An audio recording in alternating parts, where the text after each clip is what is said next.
Hey y'all, Justin with Kayak Catfish. Well, I'm on the water this morning a little after sunrise. It's actually about to peek up over the trees right there, and boy, when it does, it is going to be a hot, just humid, miserable day today. So my plan is get on the water early, catch me a bunch of fish, hopefully catch me some live baits for the next catfishing trip as well, and be off the water and in the air condition before it gets too miserably bad. So what I'm going to do today is beat the banks out here. I've got me a section of shoreline. I basically pedaled up about a mile from the launch just to try to get away from some of the boat traffic and kayakers and paddle boarders and stuff like that may be out this morning. And I'm just going to start here. We'll throw it down trees, brush piles, rock piles, etc., etc. While I'm doing that, it's going to leave the camera going for the next hour and a half, 2 hours. You're going to see every cast, every fish caught, every snag, any shenanigans that happens. You're going to see it all. We're going raw and uncut today. So I'm going to put the camera back in the chest here, and we're going to get to it. This is the bait I'm going to be using. If you're new to my channel or new to my ultralight videos, this is my favorite ultralight bait in the history of the world, y'all. That is a 1-inch Gulp minnow in the smelt color. I've got that on a small jig head. That's 1/64 ounce size, number 8 hook with 2-pound test line. And this is my St. Croix Panfish series rod that's 6 foot long, ultralight action, 1000 size Daiwa reel. So now that all the technical crap is out of the way, let's start making us some casts and see what all we can get. I had planned on starting my fishing a little further back this way, but I come up on a bass fisherman who was going that direction, so I just went around him, gave us a little space here, and we'll get started and we'll go the other direction. And hopefully this little stretch here we'll at least have maybe a couple hours that we can fish without being too pestered with people. I'm filming this on a holiday, y'all. It's July 4th, so you're obviously seeing this after the fact, but happy 4th of July, happy Independence Day, if I can say that. Is that allowed? Am I allowed to say happy Independence Day? Here's a fish. This fish ain't happy right now. It ain't happy Independence Day to him, because I may keep him. I may throw him in my bucket. Yeah, I am going to throw him in my bucket. That's a nice bluegill.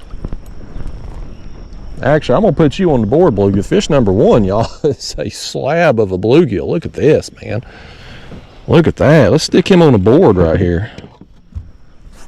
Oh, let's not, buddy. He's going to try to poke me in the foot here. What are you doing, fish? What are you doing?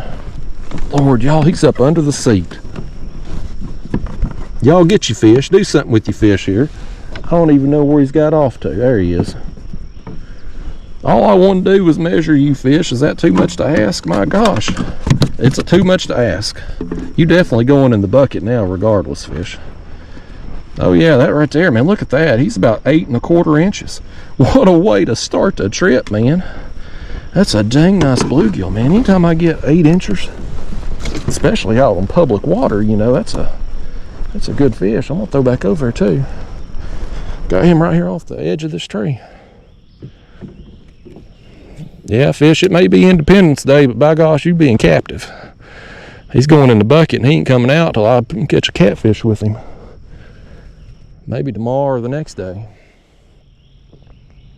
But yeah, y'all, I don't know if I'm allowed to say Happy Independence Day. I'd made a post, I don't know, 2 or 3 years ago now, on Memorial Day. I think I said something like, hope everyone has a happy and safe Memorial Day weekend. And boy, I got lit up on there for using the word happy and Memorial Day in the same sentence. It was a big to-do. So since then I don't really say much on the holidays. I post a picture on Christmas just so I can show Daphne the dog with Santa Claus. You know, I basically just need an excuse to post that picture because it's cute as all get out, you know. But otherwise, I'll leave the holidays alone. The Thanksgiving, Labor Day, Memorial Day, Juneteenth, Kwanzaa, you know, National Hamburger Day, whatever else holidays going on any particular day of the week, I don't make any kind of post about it. I've learned my lesson. You know how the internet is. The internet will break you of a lot of things, and being nice on the holidays is one of them. I'll just let go. I'll tell you what I ain't letting go, though, was that bluegill. After his behavior there, trying to get up under my seat and delay production of this video, all I wanted to do was measure him.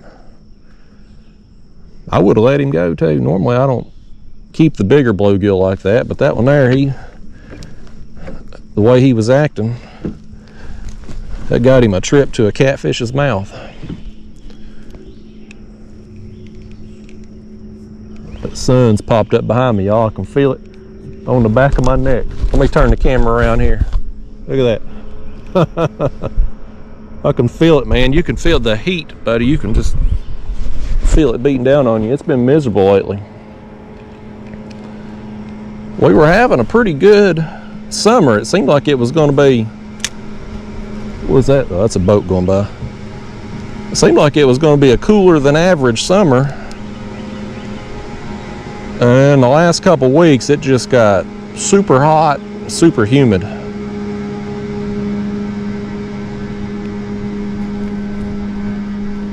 Well, that boat is loud. Thankfully, they're going to keep going. Here's another fish. We hooked up again. Well, this is a digging, buddy. Look at this go. Well, this is another good one right here. Man, he's a pulling. What is this? Surely this ain't a bluegill. I don't know what he is.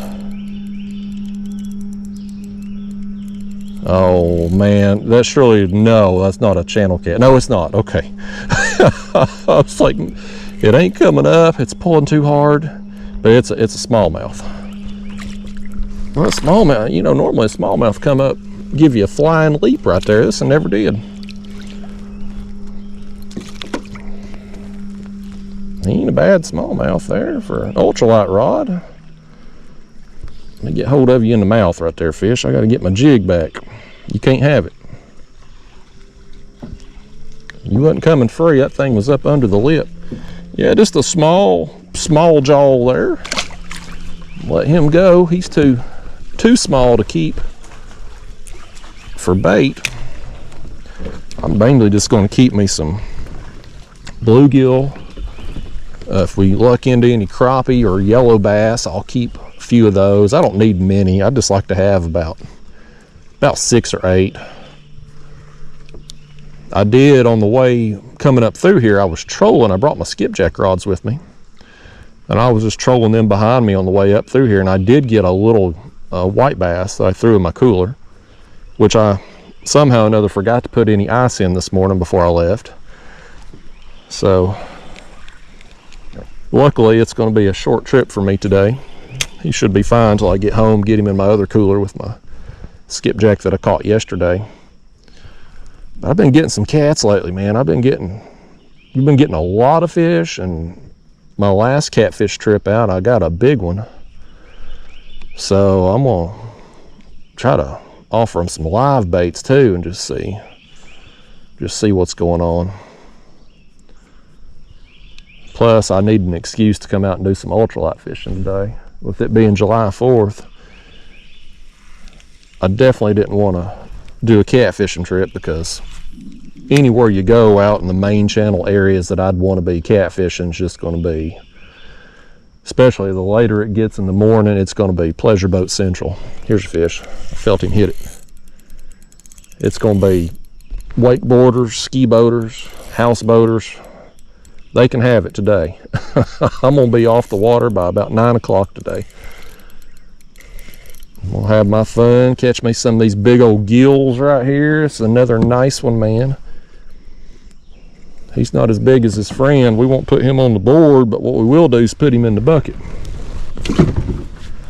Y'all remind me here in a little while, when we get all them bluegill in there, we got to turn our pump on. I can't remember if it was the last ultralight trip or the one before, I kept some bluegill. And before I made it to my catfishing trip, every last one of them died. And And so I ended up using them as cut bait and whole bait and caught some fish with them. But I'd have liked to have tried them live. Sometimes you get when you catfishing, if you got a bunch of small cats just chewing up your cut bait, you know, they just pestering you, what you can do is put out a live bait that's, you know, 8 inches or so or bigger, and they'll leave that alone because it's, you know, it's not, they're not much bigger. The cats that are down there just pecking and chewing on your cut bait, they're not much bigger than the live bait you got down. So as you're moving along, even if you're getting terrorized by them smaller cats that aren't hooking up on your cut bait, you've still at least got one live bait that's in good condition as you go along and you're looking for, you know, better quality fish. So I'm not real big on live bait. It's just kind of a hassle with me being in the kayak. You know, I got limitations on what size bait tank I can use, and when I get back to the ramp today, for instance, I got to take that bait tank out, put it in my car, you know, for transport and stuff. So it's kind of a nuisance. So I don't particularly like using live bait. I don't use it frequently, but there are times when it's nice to have some live baits. So we're going to have some out here today, and hopefully if I can keep them alive, maybe get out there after some cats tomorrow or the next day. Is with it being, you know, July 4th this year's on Tuesday, and the water yesterday was covered up with people. I think a lot of people just took them a long weekend, took Monday, and then they had today off. You know, them business professional jobs and all. Real world keeps moving even on holidays, but them executive people, the kind of people that buy the wakeboarders and stuff, them people can take the long weekend. But I'm hoping they go back to work tomorrow. That's what I'm hoping for.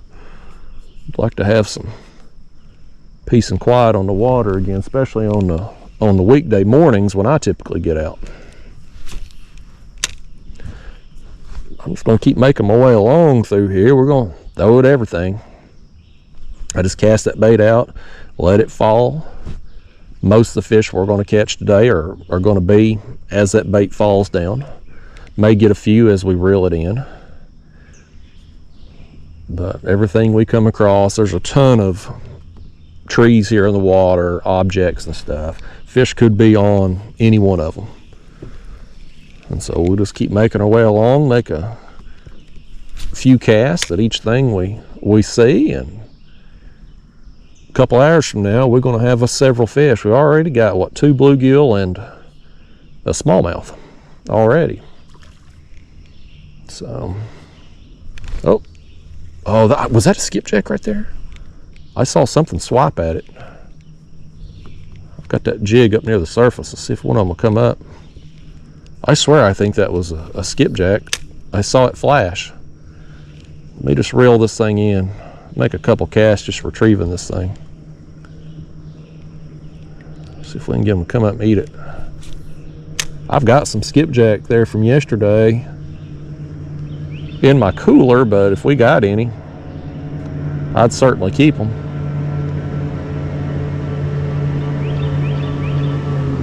Oh no, there goes another boat behind me. Everybody's gonna be on the water today, y'all, but we out here at First Light, we're gonna get our fish and be gone, and then they can have it. All these bass boaters can deal with the wakeboarders and stuff when they come out, by gosh. Won't be our problem. So it's one of them things in life, y'all, you gotta pick your battles. And I know it upsets me and ruins my fun when I'm getting pounded with boat wake all day. So it's best for me, just avoid it. Just avoid the situation. Choose a day and time where I don't have to deal with it. I know not everybody has that luxury. If you only got 1 or 2 days a week off and that happens to fall on a weekend or a holiday, you know, you just got to deal with it. But I come to the realization a long time ago that if I could only fish on, like, say, Saturday afternoons when boat traffic's at its peak, I'd just quit fishing. I'd find me a new hobby because I'd be so miserable. I wouldn't be able to enjoy it. But fortunately, most days you get out weekday mornings and it's really not too bad. You hardly ever see people, so I can have my fun and let them have it on the peak times. I don't know if you can see on camera, there's a part of this tree comes out right here. We're not going to be able to get too far back up in there. It's so close to the surface, my pedal drive will hit it. I'm in my pedal kayak today, my Old Town kayak. It's kind of I call it my bare bones setup because I don't have no graph on it, just a couple rod holders. That's the only thing I've added to it. Very simple, basic setup, but I like keeping things simple. My other kayak is rigged to the max, and it's got its advantages, you know, but I still like fishing very simplistic when possible, and this ultralight fishing is about as simple as it gets. One rod, a plastic bait of your choosing. I like the Gulp, but you can use whatever, and just go out and throw at everything you see. You don't need a graph, you don't need live scope, you don't need a motor, you don't need any of that stuff. Thought I had me a bite right then as I was getting ready to reel in. Fix that back on there. Lord, now I got my line around my bad shape here, y'all. There we go. I need to switch my line out. It's been 2 or 3 trips. I've mentioned this in other ultralight videos, but I like to keep my line fresh. When you're using this 2-pound line, if you get any kind of wear or abrasion and stuff, it's really weakens it quick. So I've got a bulk spool of line at the house there, 10,000 yard spool, and I only fill this thing halfway. I mean, my reel is completely full capacity, but like when I strip this line off, I only strip half of it off. That way I don't have to end up putting very much new line on because I just don't need it. You know, I'm making short casts here. I don't need 300 yards of new line on here. But by doing that, by buying the bulk spool, by not only having to fill just a half a spool every time I fill up, I'll have me something right there and missed him. By doing that, I can, oh crap, now I'm in a tree. I think the first bite was a fish. This one was a dang tree I just set the hook on. I was trying to get out though, by doing that, I don't have to spend a lot of money. You know, it don't cost very much to re-spool, so therefore I can do it more frequently and just keep my line good and fresh at all times. There we go. We probably spooked every fish that was on that tree, assuming there was any, but we got our jig back without having to retie. I'm gonna call that a win. These raw and uncut videos, the one thing I don't want to spend a lot of time doing is retying. That's a surefire way to lose an audience right there.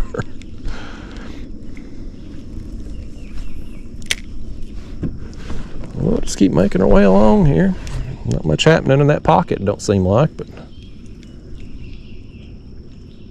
we got plenty more trees with no fish on them to throw a bait at as we move along.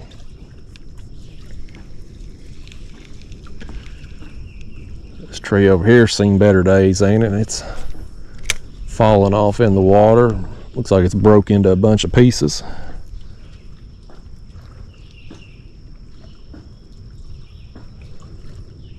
That'll be something on it though. We'll make us a few casts. I see some stuff jumping out there. That's probably maybe small skipjack or something.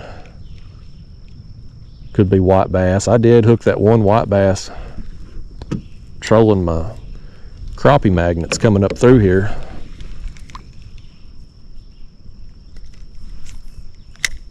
ain't caught a lot of white bass this year. That's been one of them fish that just for whatever reason, I ain't stumbled into very many of them. Normally in these summer months, I catch a bunch just while I'm out trying to get skipjack, but this year, not so much. They kind of go in cycles like everything else. You be on them for a few years and then have a little downturn and they'll bounce back. Probably has to do with like their spawning and stuff, you know. If they have a bad spawn year or a couple bad spawn years, throws everything off. Thought I had another bite right then. Might have been another tree or something. I set the hook hard on that tree over yonder. It felt good. And you got a sensitive rod. When that jig falls down and it hits a branch, it lands on it. Sometimes that tap feels like a fish.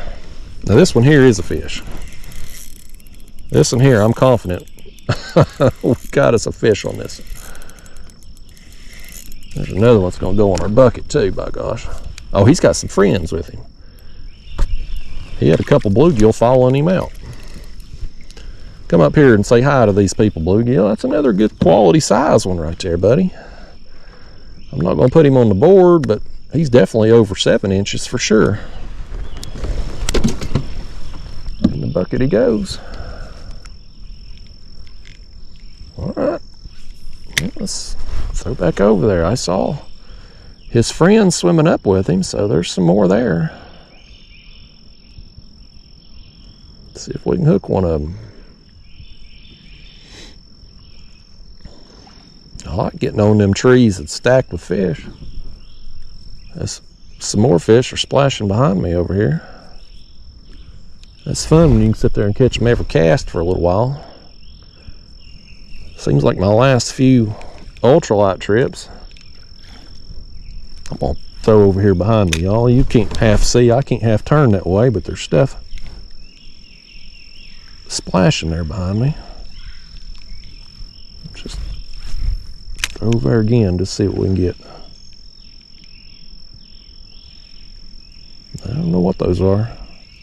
I would assume small skipjack, but would have to hook one to find out. They're just taunting me is what they're doing. They splashing over here beside me on the kayak. That's rude, ain't it? We're trying to film a video here. This fish ain't rude though. He's bit the hook.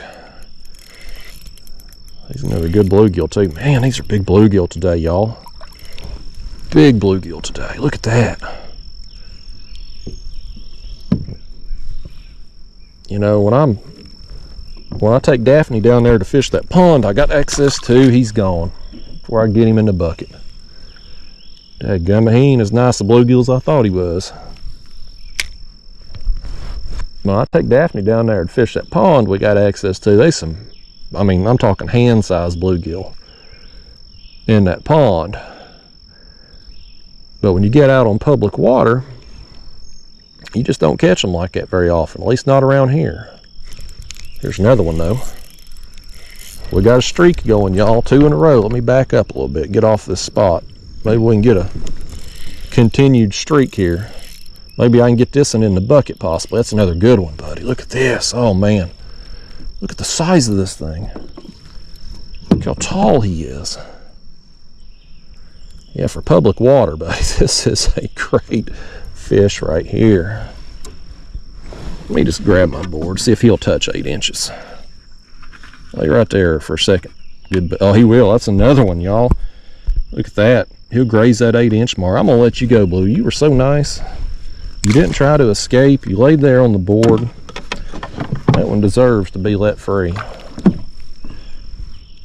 There's more fish busting all around me right here. I kind of want to throw at them, but we got a streak going over here on this tree, so let's just see if we can keep the streak alive here.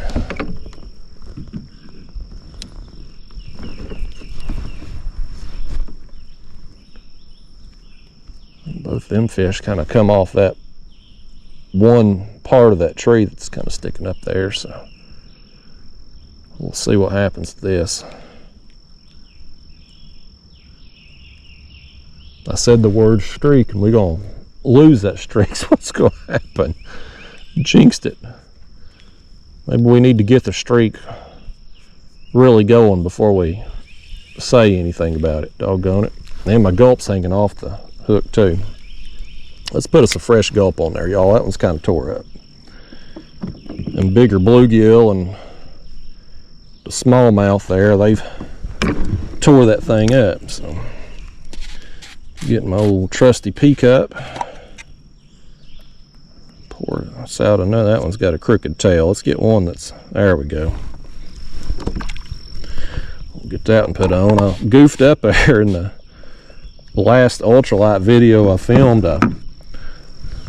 I took my used gulp off, set it down, pulled a new one out, and somehow or another put the old one back on the hook. And I fished that way for a few minutes before I realized what I had done.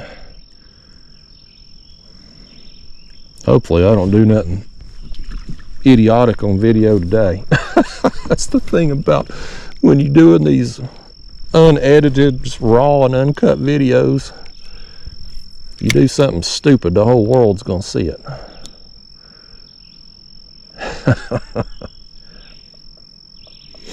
That's all right though. Here's one. Don't say the S word, y'all. It's just one fish. He's just a small one, but he counts toward a catch, by gosh. I'm gonna let that one go. It's your lucky day, bluegill. It's that bluegill's Independence Day, even though it's everybody in America's Independence Day too. Just not sure if I can say it's a happy Independence Day.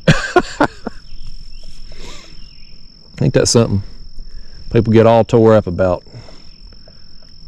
I mean, the Memorial Day post that I had made, there was no ill will. I wasn't trying to be insensitive. I literally said something along the lines of, hope everyone has a happy and safe Memorial Day weekend. As I'm hung in this tree, doggone. I'm gonna spook these fish trying to get this free. It'll be all right. We'll go find us some more fish. Hopefully I can get this thing back. Let's see what we got here. There we go, we got it. Yeah, I went right over the top of them fish that we was catching just then, so I'm gonna go ahead and assume that I have spooked them. And we'll just move along. Make a cast over there where them fish were breaking again. But yeah, when it comes to them posts on social media and stuff, I feel like we're at a point in time now in society where the internet should give us some kind of alert box, right? Because, I mean, let's face it, the internet, it's been well documented. All these internet companies, they watch our every move. They know everything about us. They're monitoring our search history. They listen in on our phones. That's why when you talk about buying a new fishing rod, the next time you get on Facebook, you're going to be inundated with fishing rod advertisements. Here's a fish. Speaking of fishing rods, things you'd catch with a fishing rod. But they listen in on our phones. Oh, he popped free. Dadgummit. That didn't want to come up here and get on video. But they do all that. They monitor us. They're monitoring our keystrokes as we type on our phones and computers. I mean, they know everything. And so I feel like we're at a point, as I got snagged again, my gosh. Let's see if we can get this one free too. I don't want to be breaking off here. I set the hook on it too. I don't know if we will. If it's shallow enough, maybe I can reach down to it. And then I'm going to complete my rant here. There we go, we got it. But what I was trying to get out before the fish and the snag interrupted me was that since the internet monitors everything, and they know us, and they know society, they know when we're about to have a misstep. Like, they know when we're about to screw up. So it would be nice if you're making a post on social media. Here's another fish. I think it's a bluegill. Yeah, bluegill. When you're about to make a post, let's say I'm making that Memorial Day post, right? And he popped off too. What is wrong with my hook? Is my hook bent? No. Hook looks good, but that's 2 fish that's popped off there. But let's say I'm making my Memorial Day post. Hope you have a happy and safe Memorial Day weekend. When I click publish on that post, how awesome would it be if the social media platform, before it published it to the interweb, if it popped up with an alert and it said, Justin, you've just made a post with the words happy and Memorial Day in the same sentence. 6% of the population is going to be upset with this, and 100% of that 6% is going to blast you for it. Do you want to proceed with the post? If I had an alert like that, then I could make an educated decision of whether or not I want to continue with the post. And I missed another fish right there. Tighten my drag smidge. But instead, we're just kind of left to our own ignorance, and then we get blasted because, you know, we've made something we think is an innocent post, you know, not trying to be malicious in any way, and people get all butthurt about it. Could easily be avoided. I don't know how I can avoid not catching a fish. Every single one of these fish are popping free for some reason. I wonder if they're short striking it, pulling on the tail, not getting a hook. That's like 4 in a row there that's either popped off or daggone. We're in a streak the wrong way. We're in a streak of not catching. But you know what I'm trying to say? Like these social media companies, internet, they know what we're doing at all times. They know what we're typing before we publish it. They know when we're about to screw up. So why not help society out and at least give us an alert and a warning that we're about to trigger 3% of the population, who is the most vocal people in the population, and then I could tinker with the words, you know, maybe take happy out of that, and then, you know, I can do the nice gesture and not piss everybody off and not deal with the backlash from it. I don't think it's asking a lot from these internet companies to do that, but they won't, because they want us all fighting amongst ourselves over stupid stuff that don't matter. That way they can continue invading our privacy, monitoring our keystrokes, and subliminally controlling us. That's the conspiracy tinfoil hat thought process of the day, y'all. Run with that, why don't you, and see what you can come up with. do an internet deep dive on that. Anyway, that's my rant on that.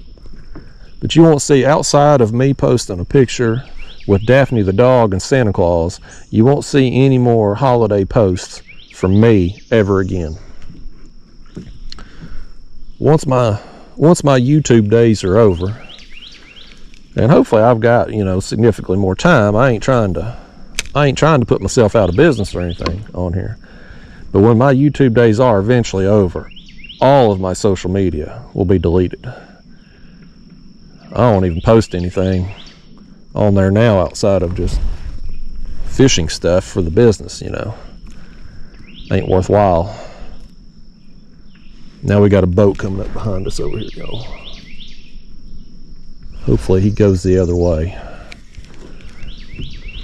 I knew we was going to have a lot more people on the water this morning. I thought, you know, I'll get about a mile away from the ramp there. I'll at least get away from the other kayakers, paddle boarders and stuff. And maybe any boats that come by will have courtesy, you know. We can give ourselves some distance around each other. We'll see if that happens or not. Either way, like I said, I'm off the water here by 9 o'clock this morning. Well, we've been filming now 30-something minutes. We've had several fish here right away. No streaks, but we've been getting some solid bluegill.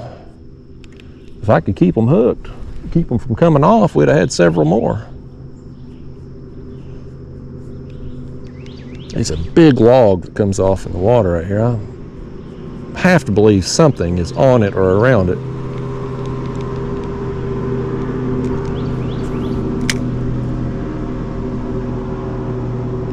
I think that's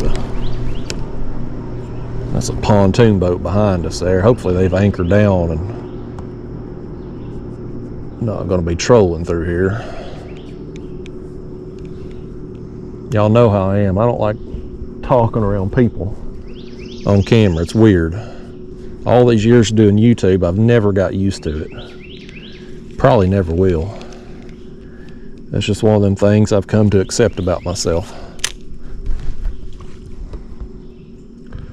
Another good reason for me to avoid people when I go fishing. That way I don't have to worry about my insecurities talking on camera because there's no people around. But a day like today may end up being an issue at some point.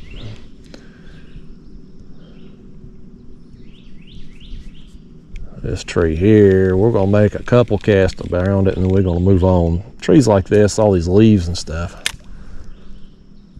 I see some really short, I got to pull over that. I'm going to end up snagged. I'm not a huge fan of trees like this. It's still got the foliage all over them. I tend to do better on trees that have kind of been in the water a while or older, they're aged. There's all kinds of stuff jumping out here. Let's make a cast or two.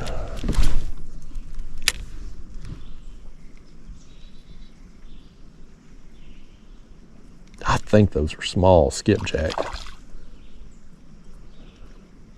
They're jumping all around through here. Oh, there he is. We'll find out. That was a bass. It was tiny, a little tiny bass. I wonder if all of them that's jumping out through there's a school of bass. I thought it might have been small skipjack, but it could be like a school of tiny bass or something.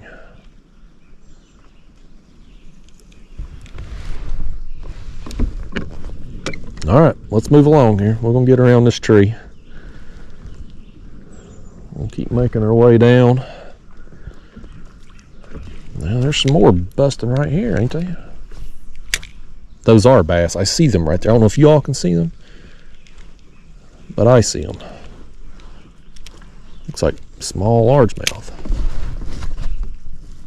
There we got one too. I threw right over there on them. I saw the direction they were going. They're tiny largemouth. Well, mystery solved, y'all. I ain't gonna make a lot of casts at them, as everyone in that school right there that I saw was tiny. But we've at least solved the mystery. Now we know what they are. It's just like a largemouth bass come up, jumping around a kayak like that, flipping you the bird, tormenting you. Things ought to be nice to me. I'm not out here trying to catch them all the time like their friends in the bass boats are. I need to do some bass fishing, I guess. I usually every year fish a few bass tournaments, but I ain't fished a single one this year. I'd planned on, here's a fish. See if this is another bass or something else. Whatever it is, he's a pulling, buddy. Tighten down a little more on him. I don't want my drag too tight. I'll be able to turn this thing. Oh, that's another bluegill. That's another nice one too. Man, every bluegill we're getting, nice, buddy. You think, Bluegill, you want to go in the bucket there? Come with me on a catfishing trip? He says, heck no. Look at that mark on him right there. Something may have already bit him at some point.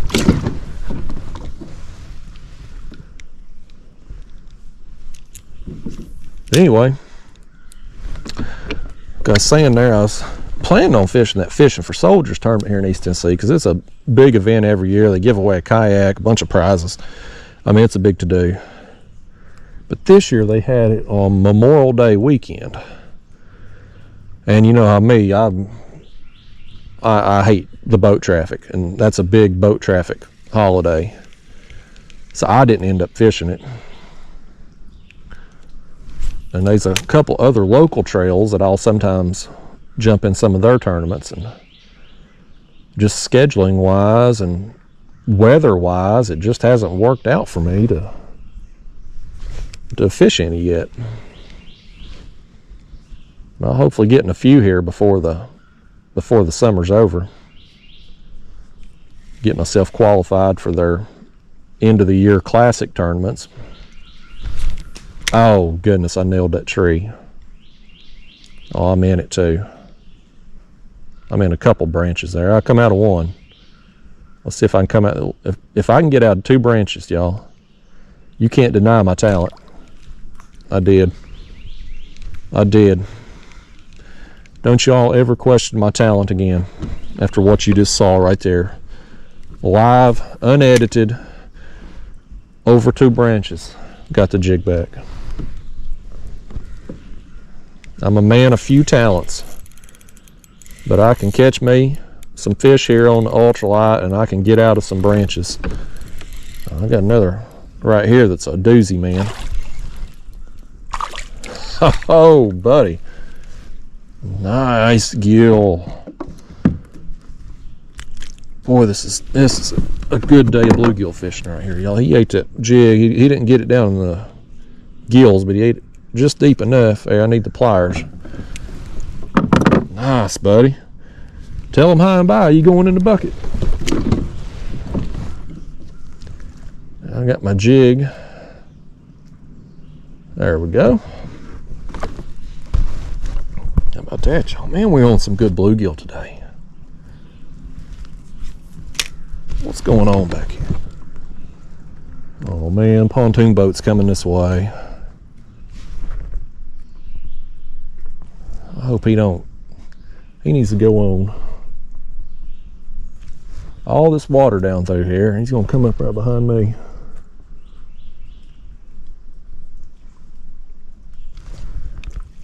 And hopefully he's gonna anchor down or something.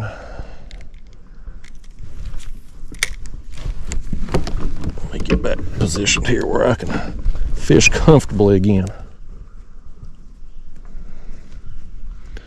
The wind is dead calm out here. It's perfect for this ultralight fishing.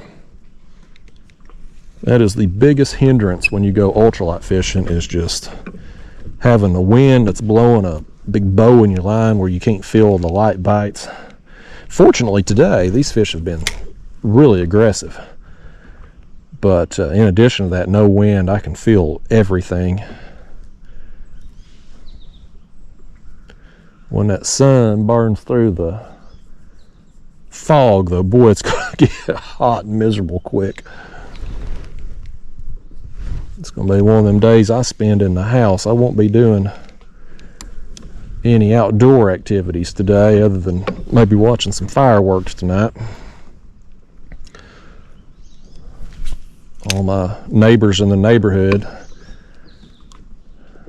they'll be out there lighting their money on fire this evening. I don't understand that, you know, with the number of fireworks shows that these towns and cities put on. Like, we had a big show in my hometown there over the weekend. They do their little fireworks spectacular thing. It's free. You show up there about 10 o'clock over at the lake, you watch the fireworks show, you go home. Don't cost nothing. But yet these people will go over here to the fireworks store and spend a few $100s to put on our own fireworks show that won't be nearly as good. I mean, won't even be in the same league as what you saw a professional operation done by these towns and cities. I don't understand it. But everybody in my neighborhood will be shooting off tonight, so I'm sure I'll be doing that. But otherwise, I'm going to be in the house today. I got my yard mowed yesterday evening. So as far as my home life chores, I'm pretty well done for the week. Me and Daphne, the dogs, is going to hang out today, enjoy some blackberry cobbler. We may have us an afternoon nap. We may try to find us something to watch on the TV set. I don't know what that boat's... I don't know what they're doing back there. I don't have a clue what they're doing, y'all. They've got their big motor crank. They've got a paddle out. I don't have a clue what's going on. I should probably be filming them. It'd be more entertaining than what you're seeing from me. These fish. That would make for an interesting video if I picked some holiday or some weekend, you know, heavy boat traffic day, and I just sat at the boat ramp and just filmed everybody backing in their boats and loading and launching and stuff. That would make for an entertaining video. Somebody probably already does that. I see them little clips and stuff on Instagram, Facebook, where they're people trying to back their trailer down 57 times and can't do it, you know. I see them all the time, or somebody will, their whole vehicle will fall back in the water, you know. I could just sit out there at the boat ramp, just do a live stream, just go live for about 8 hours, just leave the camera. I wouldn't even have to be there. We'll just have a camera set up. Somebody'd steal it if I walked away, though. People could just tune in all day and watch the idiots.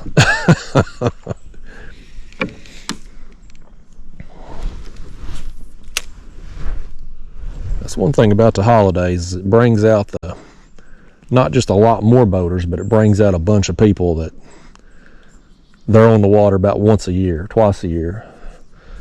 So their trailer backing skills and their boat skills are under practiced, just say the least.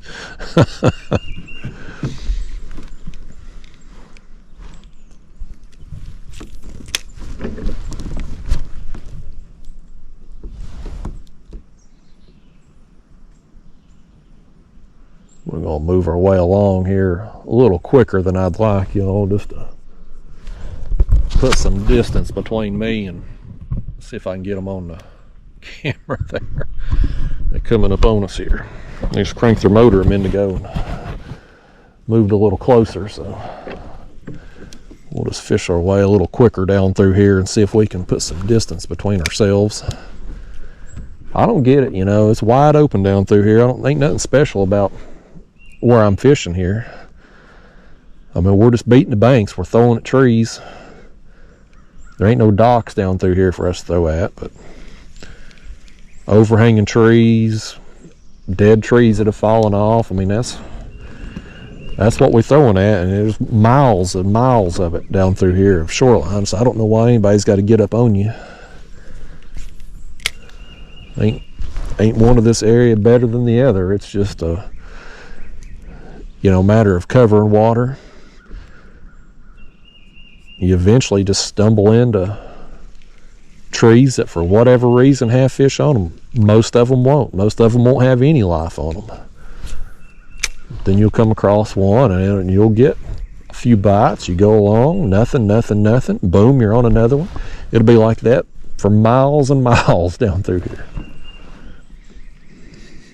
But for some reason, I think these boats move along.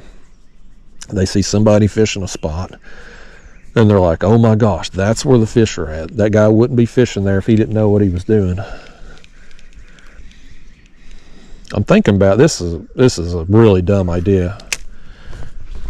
Some of y'all might get a kick out of this, especially if I actually do it, and I'm 50-50 that I'm going to do it right now. Is that a fish or a snag? I set the hook good in that. No, that is a fish. I think I had a fish and a snag. Well, Maybe I was snagged and a fish hit me, knocked me free. I need to give that fish a thank you card if that's what happened. I don't know what happened there. I was definitely in a snag and I definitely had a fish. But I don't know what came first, chicken or the egg. I don't know. Anyway, back to the dumb idea that I'm 50-50 that I'm going to do. So, my other kayak, this kayak I'm keeping for sure. This is, you know, my bare bones setup, lightweight. When our water's down for the winter drawdown and stuff, I'll oftentimes use this kayak because I'm launching in places with, you know, either lousy boat ramps or no boat ramps. There's a fish. I also take this kayak to the ocean because it's the model of this kayak is called the big water because it's made for big water, like busting through the surf and the ocean and stuff. So when I go down there to Florida to do my shark fishing, this is the kayak I want to be in. So I'm definitely keeping it. But my other kayak, let's put him in the bucket. My Hobie kayak with my motor and all, I've been contemplating switching out. A lot of the guys in the kayak catfishing tournament scene are fishing in kayaks where they can have a 360 seat and fish off the back of the kayak. Now, I can't really do that in my Hobie just because of the floor design, but I would like that option. Another thing that's kind of become an issue with my Hobie and the bow mount motor, that bow mount motor weighs somewhere 35-40 pounds. And so it makes the kayak front heavy. And when I get out on a day with rough water, high winds, or a lot of pleasure boats, whatever, anywhere it's real choppy, I oftentimes get a hull full of water because I'll go over the top of one wave and then all that, doggone it, I'm snagged again. All of that weight on the bow kind of plows through the next wave. And when more and more water comes over the bow, with the way the Hobie front hatch is there, that's kind of, the drain is recessed on it. Like this one here, there's a raised lip under that lid. So any water that comes over, it sheds it. It can't get in there. That hatch, I mean, I've had all kinds of water come over the front of this kayak, completely bone dry. But to Hobie, over the course of the day, it gets a bunch of water in there. So when I was up there at Sandusky for that kayak catfishing tournament a few weeks ago, I ended up getting a bunch of water in the hull in the last couple hours of the tournament just because the wind kicked up so bad and I was taking so much water over the bow. I don't know if we're getting this back or not. We did too. Got the whole stick back, man. That's the catch of the day right there, y'all. Doggone stick. Some of these out there, it's about the size of a trout that these fly fishermen catch, but that's somebody's trophy right there.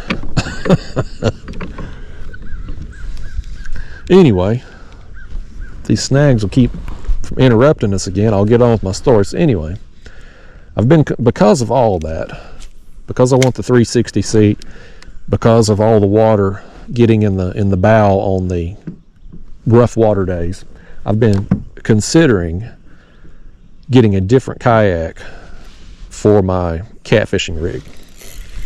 Please tell me that's okay. That's a fish, and that's a good one too. We got a good one on right here, y'all. To be continued on the story. We got a good fish right here. Let me back up on him here. I don't know what this is. He's solid down there. I hope it's not a danged old channel cat. I don't know what this is. Oh, did he get me? He's got me in something. Oh my gosh, he's got me in something, y'all, and I can't put much pressure on him. I don't know what this is. I don't feel him anymore. He's got me in something down there.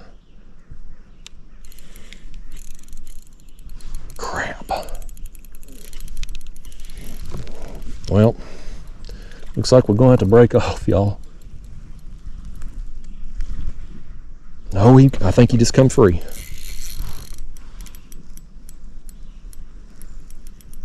Man, I thought something give. Maybe I'm imagining things.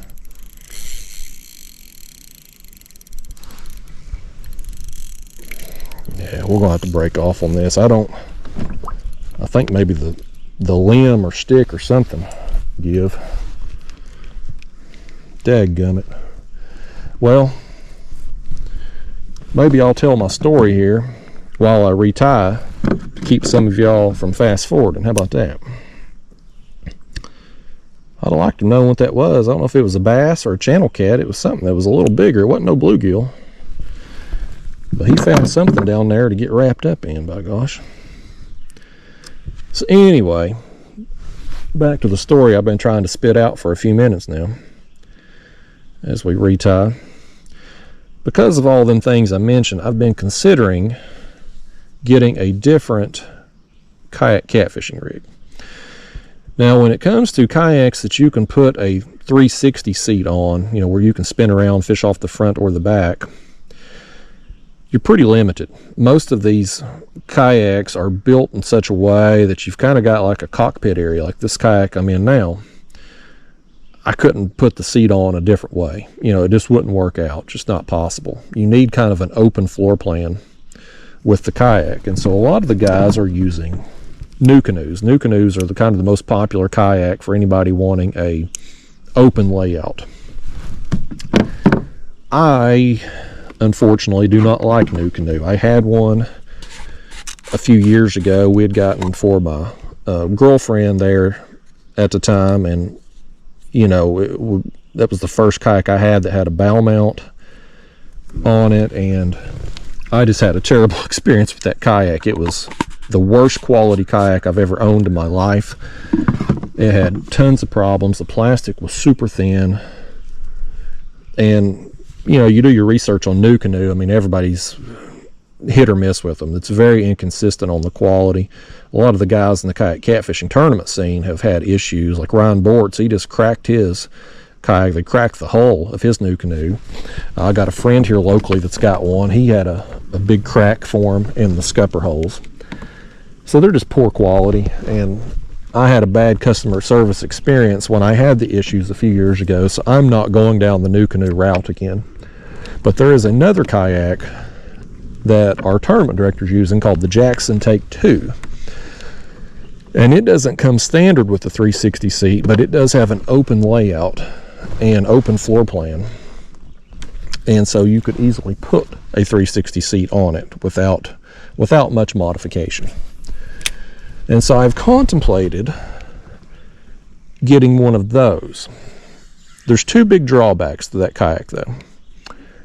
First off, it doesn't come with a rudder, and to put a rudder on would require a DIY type job. They don't make a rudder specifically for that model, and I like a rudder. Even though you've got the bow mount, it's nice to have a rudder when especially when you're just going point A to point B, just traveling. I'm gonna throw over here. We got all these fish busting beside me over here as I tell my story. Maybe some more of them small bass or something. Either way, we'll make a few casts right here. Oh, one hit me. But, so, problem number one with the Jackson kayak is it doesn't have a rudder, doesn't have an easy way to attach a rudder. And that's a big deal to me. The other thing is that kayak, even though it has a huge weight capacity, open floor plan, makes a good fishing kayak. For whatever reason, it's considered a recreation model. So therefore, they have a bunch of goofy colors. I don't even know anybody in the recreation world. I don't know why they would want kayaks that are these random, like, purple, yellow combos, these tie-dye looking colors. I mean, the color, all of them look ridiculous. Like, whoever thought up those colors, they had to have a beef with the company. They were trying to get fired, best I can figure. So, anyway, if I was to switch to a different kayak, it would probably be that one. And if I did get one, I would have to get one with a goofy looking color. And if I'm going to get one with a goofy looking color, it might as well be the most obnoxious, obscene color there is. And so I've wondered if I did that, when people are driving along and they see me, they would probably just keep going, right? Because they wouldn't think that me, like a YouTube guy, would be in one of those goofy ass looking kayaks, you know. And the other people who are going by who don't know me, you know, they just see somebody fishing, they're not going to take you seriously if you're in a like neon yellow, pink, purple, blue colored kayak. You know, nobody's going to take you seriously if you're fishing in that. So they'll just keep driving along. They're not going to get on top of you and try to fish, because they're going to think you don't know what you're doing anyway. So anyway, that's a long-winded story about what I am contemplating doing. I don't even care so much about the color. I could always wrap the kayak if I had to, just if it annoyed me that bad. But the rudder is a big deal. You know, if you're gonna spend that much on a kayak, you shouldn't have to DIY everything. The seat's one thing, because a 360 seat's not, you know, it's not one of those things that's really caught on in the kayak world yet. It should. It's one of those things that's coming. There's going to be more kayaks with that feature as time goes on. But it's 2023. Every kayak should have a rudder option. It makes such a difference having a rudder. If you're in wind, if you're, you know, a current that's going, or a wind that's going across breeze, if you got a bow mount, am I in another snag here? Good gosh, we're snagging a lot today. But if you got a bow mount motor like I do on my Hobie, I'll keep that thing pointed forward and just go full speed, and I'll steer with my rudder. Because if you don't have a rudder, you're going to be constantly pushing your buttons left and right to compensate. Because kayaks get moved around a lot. I mean, these are lightweight platforms. Even the heavy ones are still lightweight in the grander scheme of things. Oh my gosh, am I really about to break off again here? Come on. Y'all tell that snag to let my jig go. Oh my gosh, we're not getting it back. We are not getting it back, y'all. I definitely ain't got nobody left now. I don't have another story to tell that's going to tie up the time. Doggone, man.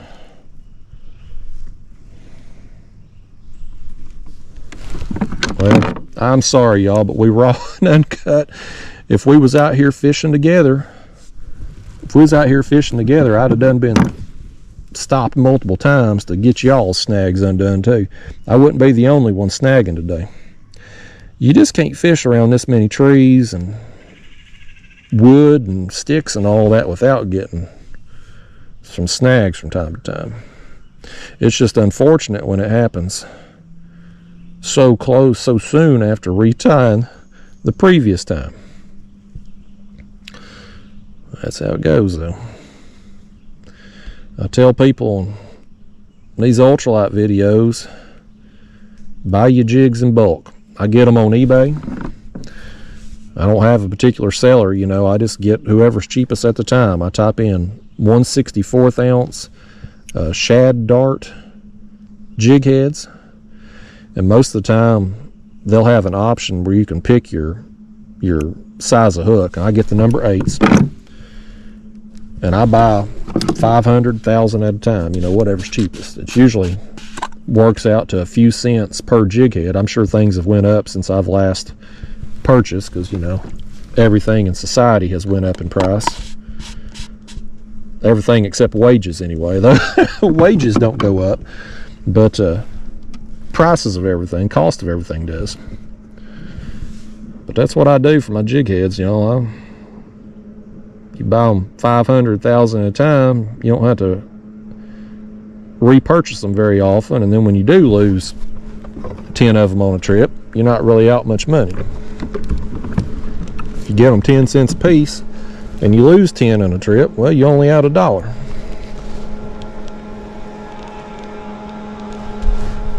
There goes that other boat by. Well, that fog still ain't lifted. It's nice. It's keeping things tolerable out here. It's keeping the camera going. Where are we at on time? A little over an hour. Well, we've caught quite a few fish during this hour. Most of the bluegill's been good. I need to, hold on y'all, I gotta turn that pump on. There we go. All right, there we go. Hopefully that pump noise won't bother you too bad. You probably can't even hear it over that boat motor going by. Them bluegill run out of air in that bucket if I don't turn it on. So yeah, y'all, anyway, I don't know how it would go over if I was in a tie-dye color kayak, but y'all may see me doing that at some point. If I find a good deal on a used one, I'll probably go ahead and pick it up just to experiment with it. You know, if I can find a deal that's would allow me to try it out, and then if I don't like it, turn around and sell it for the same amount of money or more that I paid for it. I got fish going crazy over here beside us, y'all. Don't know what they are. Skipjack, bass. Let's just throw over here a couple times.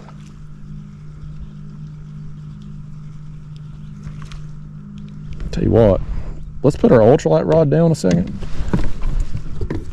Let's pick up our other one. Pick up our skipjack rod here and just see. Nothing else, at least we can cast a little further. Of course, now I start casting, they mostly gone, it looks like. Yeah, that fog, man, the sun popped up over the trees. And now, I don't know where all that extra fog come from there. Something's hitting me.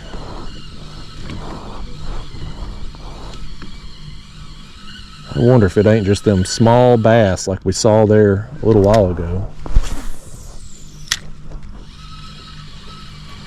Make this cast, we're gonna make one more cast after this. If we don't catch one of them, we're gonna go back to our gulp doing what we were doing. I think these bass or whatever they are just trying to distract us from the ultimate goal, which is catch as many fish as possible today on the ultralight. Yeah, we didn't get a single one. All right. Yeah, let's put these up. Those are crappie magnets, 1/8 ounce crappie magnet jig heads, white and chartreuse crappie magnets. I usually troll these for skipjack. It's my typical skipjack rig. I caught a bunch of skipjack there yesterday, but I was on a different body of water getting them. Let's go back over here now. Now that we're done being distracted, and here they are jumping beside us again. These doggone fish, man, they're being little butt jerks today. Between whatever them things are that's jumping and the snags, they've had it out for us this video, ain't they? There's always somebody that's wanting you to fail, it seems like. Today it's the snags and the largemouth bass. But we're going to persevere. It's what we do.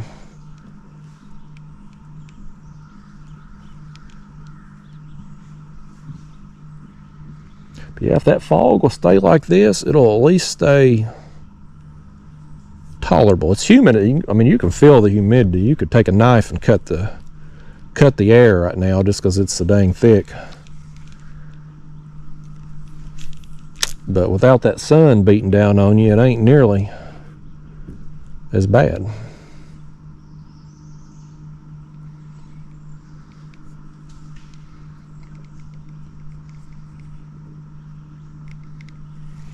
We gotta catch us a fish, y'all. This is between the snags and them other things over there. I need another bite. I gotta get back in the groove here.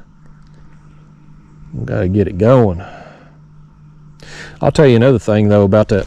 Well, here we go. We got us one. Something's happened to my drag. Another thing too about that The Jackson Take 2, if I get my words out, choking up. But another thing about that kayak versus my Hobie, so, oh man, this one's ate it. This one's ate it kind of deep. We may be keeping you too, bluegill. You may be going in the cooler, buddy. Yeah, we'll throw him down there, and a turtle may get him. That one ate it kind of deep. Could have probably kept him, but I don't have any ice in that cooler, so my white bass probably rotted time I get back to the house that I caught on the way up through here.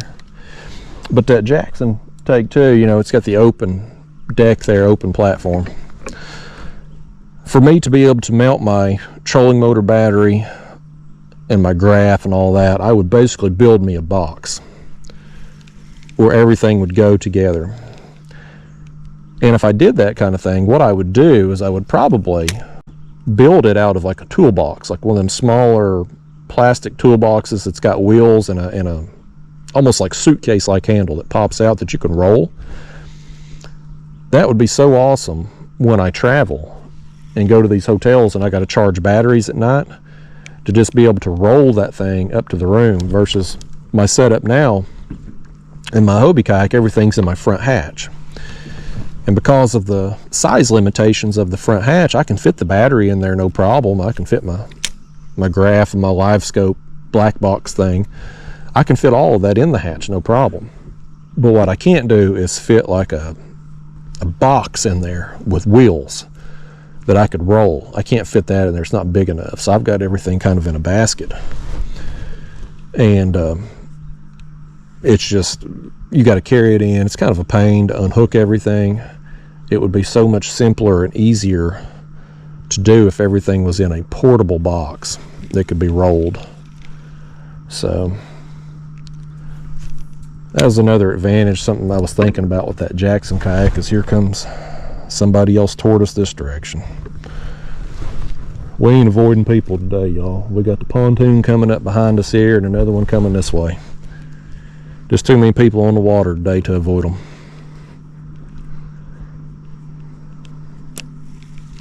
But that's what I knew I was getting into coming out here on the Independence Day that we can't say happy about. I don't know if you can or can't say Happy Independence Day. But if you can't, I guarantee you somebody's going to comment about me using Happy and Independence Day in the same sentence. They're going to find a reason to comment anyway. Some people, I just don't understand why everybody wants to be so negative all the time. I could say the sky's blue, and one person will call me a liar and say it ain't blue.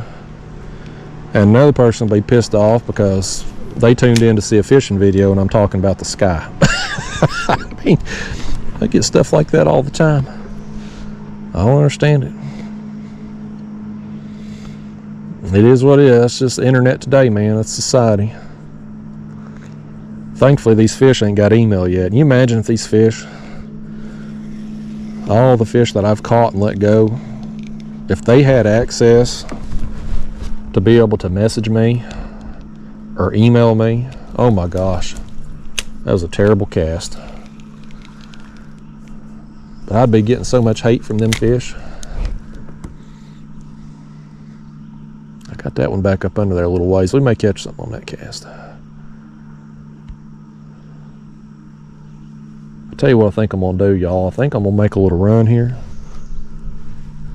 and go down here and get around this boat and go the other direction. That way I don't have to talk around people on the camera. Because me and him's on a collision course, and I got the other pontoon coming up behind me here.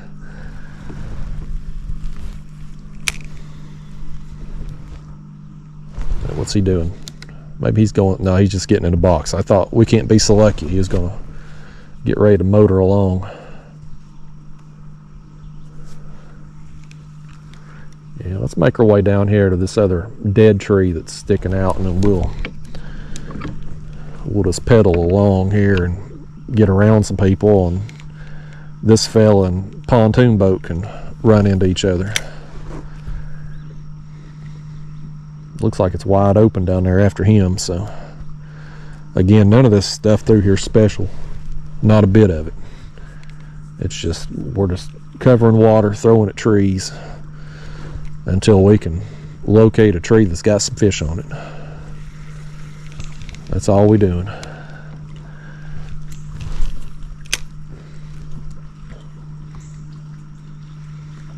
We do to get on some though. I wouldn't mind catching another smallmouth or two today.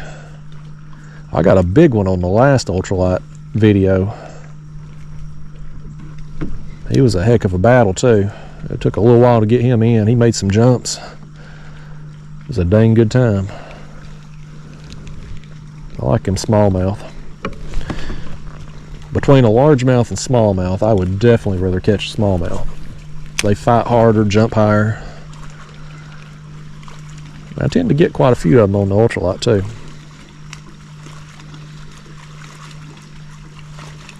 They seem to like these finesse presentations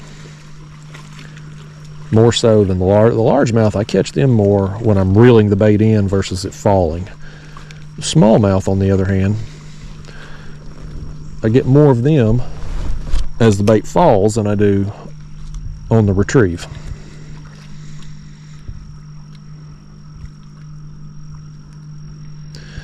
Once we get on the move here, go past this boat, I'm going to troll this rod behind me. All these fish that are splashing around us, maybe we'll pick one of them off as we troll along.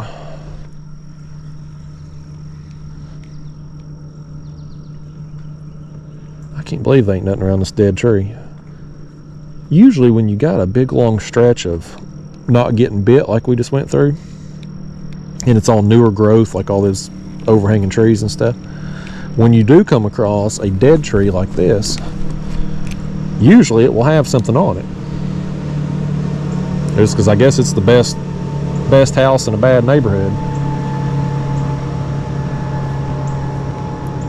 But it don't appear that we're going to get bit on it. We are going to catch it though. I needed to catch me a snag. Let's get over here and get it right quick before that bass boat wake hits us.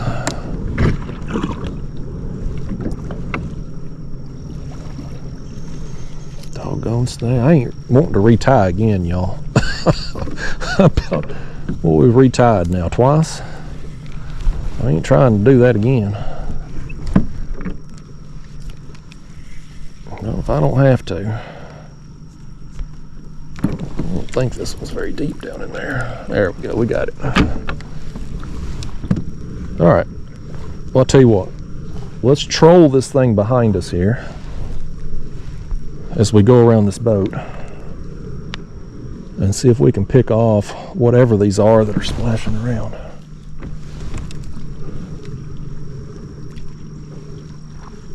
I see them busting right over there. Let's just make a few casts right here on them.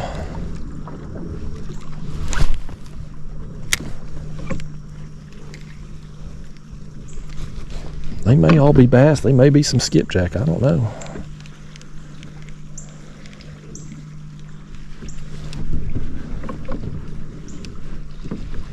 Let's make another cast right over there. Every time I go to cast toward them, they're not jumping anymore. It's like they know what's about to happen.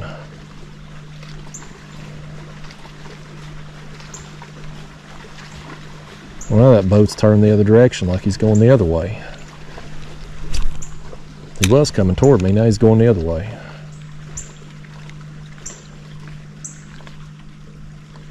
I don't know what the hell he's doing.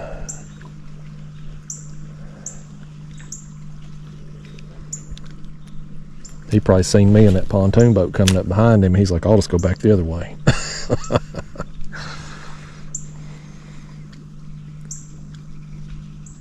don't know what them things are jumping out there, but they ain't interested. All right, let's make a few more casts over here till we can figure out which direction this guy's going in the boat. Let's see what we can get.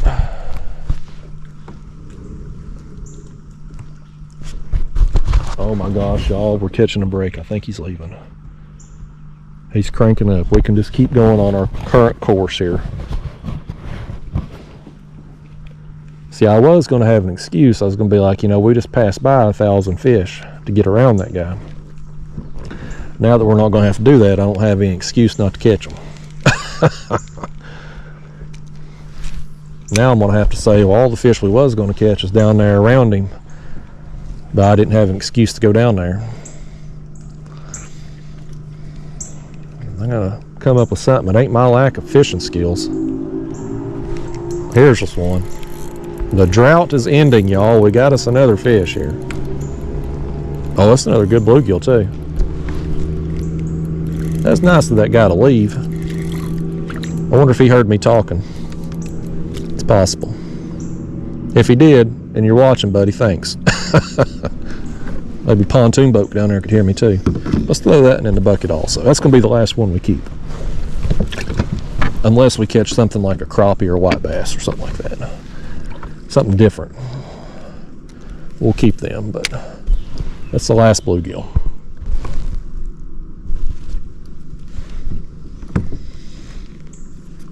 All right, I don't see any more boats going down this way, so we should be good other than the one following us.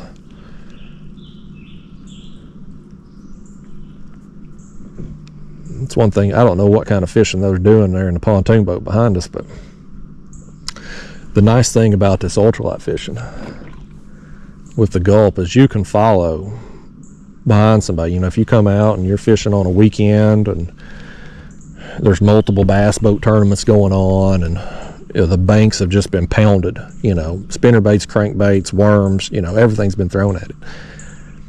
You can still throw this finesse presentation and be able to get bites. You can go in behind people after an area's just been fished and still catch them.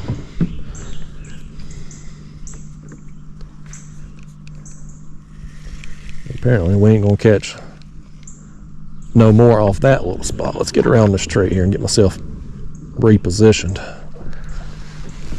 Actually, before we do that, let's throw back up in there one time before we go around it. Just see what happens. Get a little closer in there. You know, depth and water temperature, I've discussed this in other videos. Without a graph on this kayak, you know, who knows? But it's just kind of one of them minor details that don't really matter for this presentation and what we're doing. Just us beating the banks today, it really don't matter. I'm fishing regardless of the depth. I'm basically letting this thing sink down 6 to 8 feet at the deepest. It's about to take out a rod with that tree. But 6 to 8 feet at the most as far as I'm letting that thing sink down. So even out over the deeper water with these trees that are coming out, I'm fishing, you know, higher up in the water column. And it is, you know, just from history of knowing this area a little bit, I'm probably setting in 15, 20 feet of water where I'm at in the kayak. And of course it goes up steep over there. It gets more shallow, progressively shallower as it goes up. Here's another long tree that comes out right here. I don't know if you can see it under the water, but it comes all the way out under the kayak. I'll just make a few casts around it and see what happens. If anything, maybe it will, maybe it won't.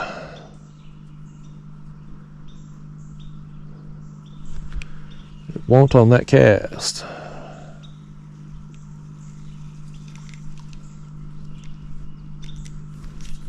I'll tell you something else too about them fish that's been splashing over here beside us. I haven't seen what they're eating. Sometimes in these summer months after a shad spawn, you'll see fish, skipjack, white bass, they'll be eating these just tiny shad fry.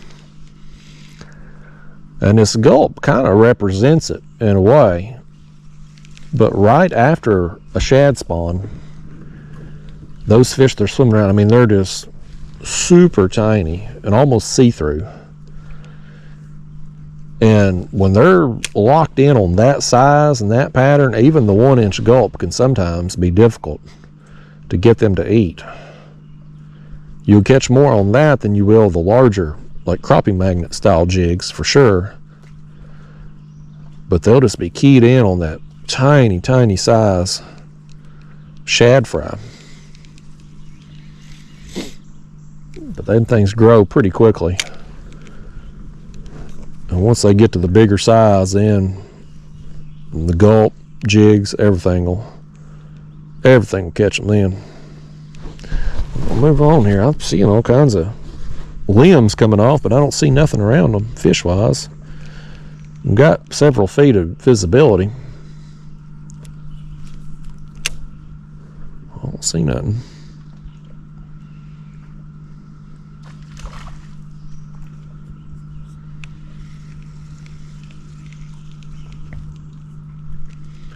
We'll just keep going along. That's what we do, y'all. Saying you go a while, you don't get a bite, and then you get on them. Go a while, don't get another bite, and get on some more. You don't have to go far to get a snag, I'll tell you that. You can get a snag all the way down through here. You ain't even got to try for a snag, buddy. Let's get over here and work it free. Try to anyway. I thought it would come free from there. Oh, come on now. Come out of that, please. Pretty please come out of that. We got it. We got the jig. We didn't get our Gulp back, but we got the jig. That's a partial win. That's what we'd call a moral victory right there. It didn't even bend my hook, but somehow or another knocked the Gulp off. Well, let's put us another one on.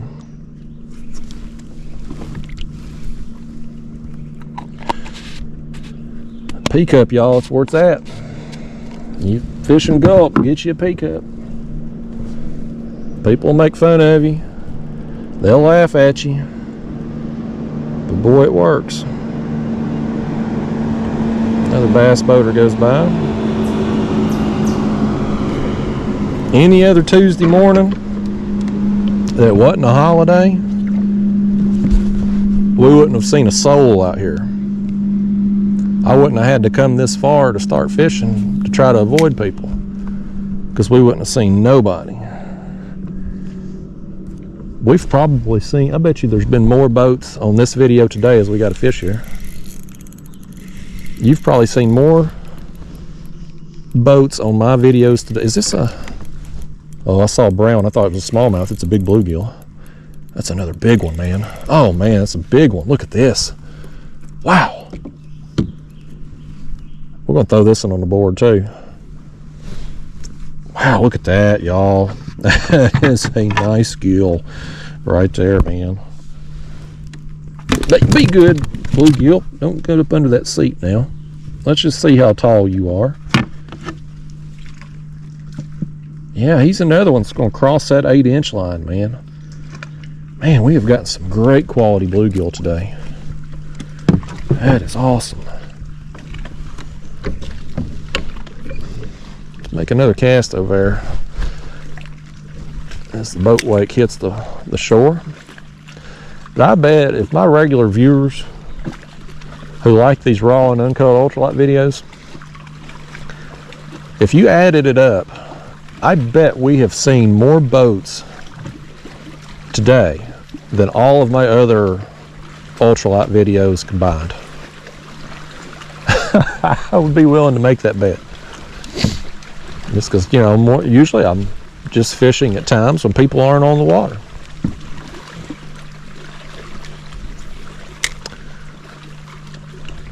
I sure am appreciative of those of you who like these style of videos. Of all of the fishing videos that I make, the various styles,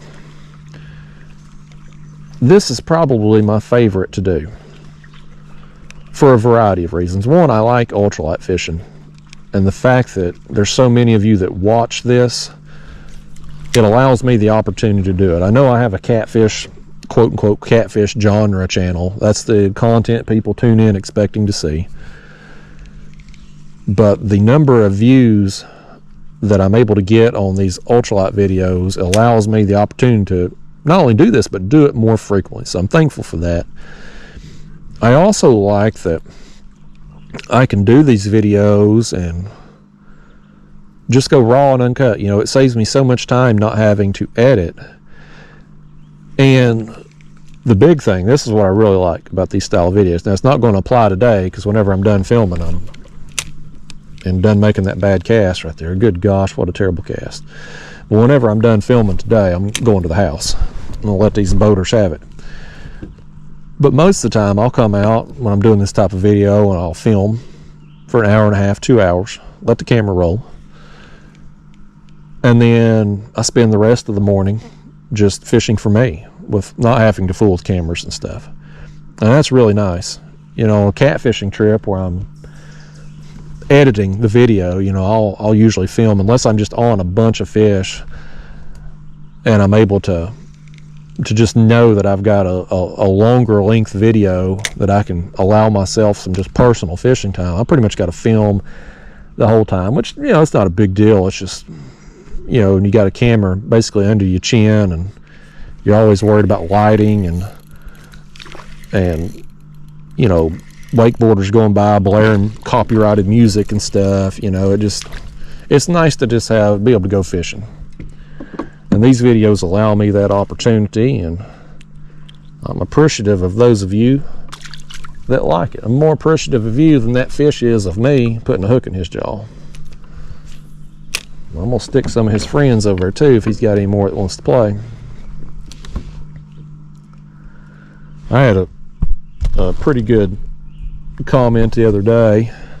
Yeah, I get nasty comments in every video, but this guy, he had wrote it was the first time he'd ever commented on my channel, which is typically the case when you get people complaining. It's always the first. They'll claim they've watched every video, but when they finally get around to commenting, it's a 3-page essay complaining. But this guy was going on about how he didn't like these raw and uncut videos. He says they're too long and too boring. Basically, I don't know what the hell I'm doing, because Mr. Beast is all about making very short, entertaining videos, and so I'm going, I forget how you word, I'm going in the wrong direction. And it's like, what a prick, you know. But I think part of the reason, though, why these videos have been so successful for me is just the fact that I'm kind of bucking the trend with them. You know, everybody's just putting out little highlight videos, you know, as short as possible. And not everybody wants that garbage. You know, there's one Mr. Beast, and he's great. What he does is, I don't watch much of his stuff, but I've seen him, and, you know, he's probably the most successful YouTuber of all time. What he does works. He's got a huge audience. But there's one of him. And then there's 100,000 other people that just try to be like him. They're copycats. I just don't want to be anybody's copycat. I want to be myself. I want to do the type of fishing I want to do when I want to do it. If I go out and try to just make videos that's going to get, you know, the most amount of views, if I was doing that, I would be doing various bait challenges, you know, trying to catch a fish on the craziest bait possible, or putting a hook on an iPhone and trying to catch a fish on it. But when you do that, yeah, you might get more views, you might make more money, but to me, it's just a job at that point. You know, it's just like any other job. You're doing something you don't want to do for money. That's like the definition of a job. And so I don't ever want my fishing to turn into feeling like a job. There's so much of YouTube, the editing, the uploading, the customer service crap, dealing with people, like I just mentioned there. You know, there's so much of that does make it feel like a job, as I'm getting choked to death here. I might get me a swig of water in a minute. But there's so much of that part that does make it feel like a job, that the actual fishing that I do, I don't want that part to feel like work. You know, I want to just come out and do the type of fishing that I want to do when I want to do it. And I like doing this style of fishing. And so I'm never going to be a Mr. Beast millionaire YouTuber, but that's okay. Because, I mean, if I had his job, yeah, I'd make more money, potentially, if I was, you know, as good as him, but I wouldn't enjoy it like he does. And I think the reason Mr. Beast has been so successful, and this is another big bluegill right here, he enjoys, when you listen to his podcast interviews and stuff that he's done with people, like, he enjoys making that. He loves it. Get out of here, bluegill. I'd have kept you earlier. But, like, he's very passionate about making that style of video, and that's probably why he's so successful at it. If I had to take one guess, he's just had that drive, that dedication, because he loves it so much. I'm never going to be the type of person that loves making those type of videos. I would never be good at it. I would never enjoy it. So I'm perfectly content making less money, getting less views, but being able to do what I love to do. It's all a trade-off in life. You know, I got everything I need. I don't need to be living in a luxury mansion, driving a Ferrari. I live a pretty good life. I'm happy with it, but you get these numbskulls that tell you everything you ought to be doing and how you doing it, and then you click on their channel, and usually they've got 200 videos and 800 subscribers, and I'm like, I got somebody that don't know what the hell they're doing. Ain't never had any success on YouTube telling me how I ought to run my channel. You know who don't tell me how to run my channel? Mr. Beast. You know why? Because he's busy. He's got better stuff to do. He's making his own videos. He ain't got time to tell me or anybody else everything we're doing wrong. It's always the people that ain't worth a damn, ain't having no success, they telling you what you ought to be doing. And if they was worrying about their own channels as much as they worrying about mine and other people's, they might actually have some success. But I guess it's good that they got something to do. If nothing else, they clicking on my videos. You know, whether they love you or they hate you, a click is a click. Let's go around this big tree, man. This thing goes out 30 feet from the bank. We're probably over 30 feet of water out here, this far out. We'll sneak around it here and go on the other side.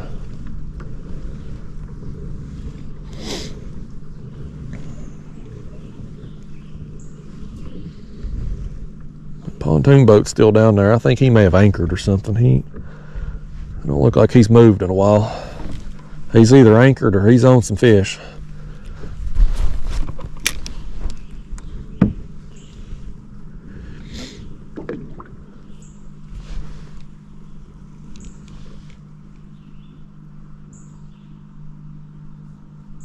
Where we at on time here? Y'all sick of this crap yet? Where we at? Like an hour and 30 something minutes.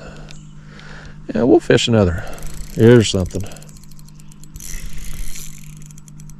What is that? He's a pulling whatever he is, man. I'll tighten up just a little bit. Is that a smallmouth? No, it's not. It's another bluegill. I keep seeing the brown orange there on the side. I see the flash of the color. It tricked me. He fought like a smallmouth. He wasn't coming free. That's another one. Had that hook right there behind the lip, man. Once that barb gets there, it ain't coming out. That's another quality fish. Look at the purple on him right there. Nice. Man, all these bluegill today have been really good quality.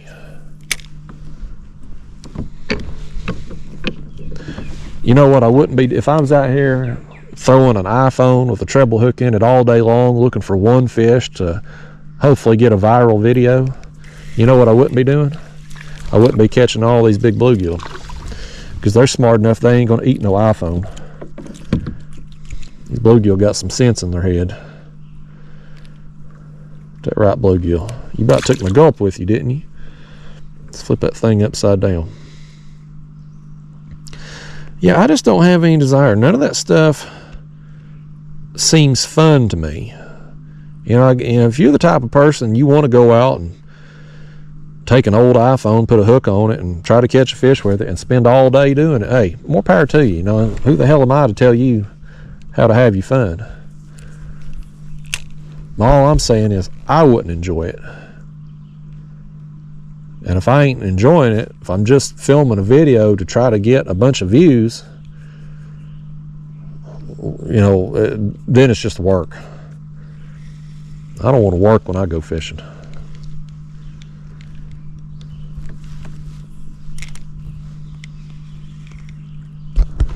Brought that over there at the branch. I'm going to let that sink down right there. I thought that's what them bluegill was holding on, was that little stick that's coming out right there. Maybe not. I may have got over here a little too close to them. Let's make one more cast over there and we're going to get repositioned here.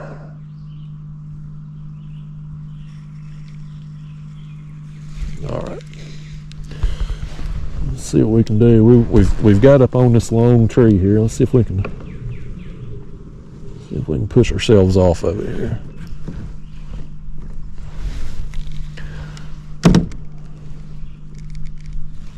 Doggone it. There we go. Push my hand off there. Tried using the rod. It didn't work out. Thing's slick. The rod slid right off of it. Now we're back in business.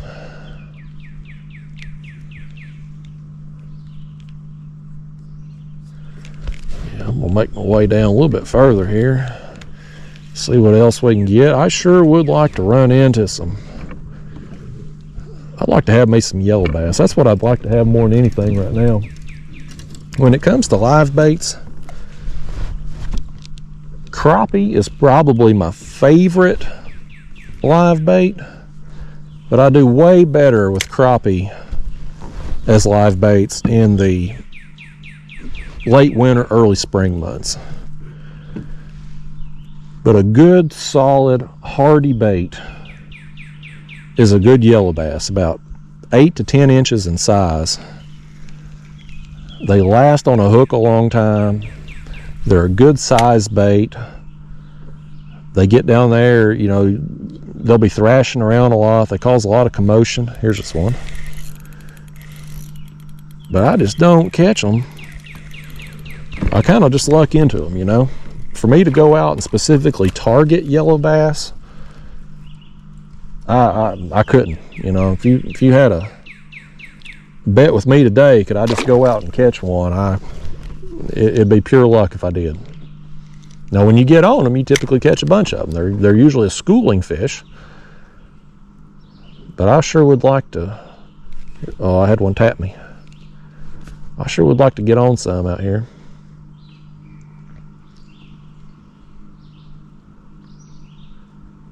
Yeah, it's a bluegill. We had another tap right there. No more takers. That's an old dead tree right there that comes out. It's got all kinds of snags around it here. We're playing with fire throwing into it, but we're going to. We done been burnt throwing into them snags. We've played with fire and got burned a few times, but it's all right. That's why I buy them in bulk, buddy. If you ain't throwing into snags, you probably ain't catching many fish. We got another one right here. He hit it a couple times and finally got hooked up on it. Boy, look at the coloration on that one, but that's a nice orange color right there. Not probably, I don't know, in that 6 to 7 inch range, but beautiful colors. The purple, the orange. He's in my lap too. Don't put them fins down there in that area, fish. Good gosh, that's a sensitive area he's trying to poke right there. He landed right in my lap, right there at my seat in the crotch area. You don't want to take a dorsal fin to the crotch, buddy. That's a, I don't care how good a day you're having. You take a bluegill spine to the scrotum, buddy, it's, your day's ruined. It's over. That might have, you know, on these raw and uncut videos, I try to watch my mouth real good. Edited video, I can at least bleep myself out or edit it out if I say some cuss words, but raw and uncut, there ain't no editing, you know. So if I take a bluegill fin to the ball sack, there's probably going to be some cuss words come out that I wouldn't be able to help. I think even the haters would be understanding in that if that happened. Surely. Surely even some haters would show some sympathy if you took a fin to the sack.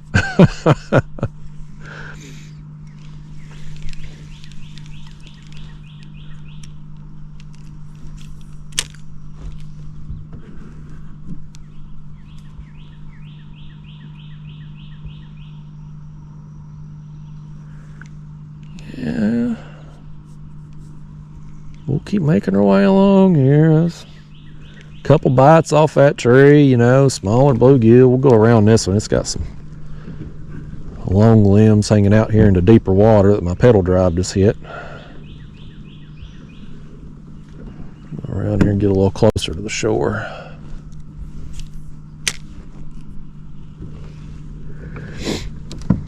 It's been a fun morning, you know. I've seen more. I don't like being around the boats and stuff. You know, I'd much prefer to have the water completely to myself. But overall, I mean, it has been a pretty nice morning, all things considered. I chose this body of water because I knew the boat traffic here wouldn't be nearly as bad as the other places in my area. But we really haven't had anybody pester us. We ain't had no wakeboarders go by. The fog still hasn't lifted, so you know it's not miserable hot yet. We've caught some fish, got some really nice bluegill. Got that one smallmouth, that tiny largemouth. I mean, we've had a good day out here, all things considered. Been a good day for me anyway. I don't know about y'all. I've had a good time.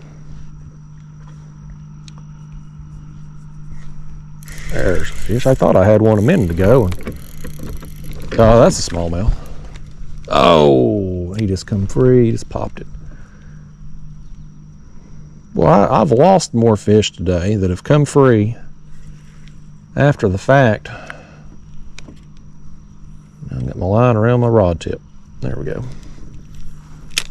I've lost a bunch today. I don't know what's up with that. Some days you got it and some you don't. I guess I just ain't had it today. I ain't holding my mouth right. I ain't holding my mouth right. I ain't hooking their mouth right.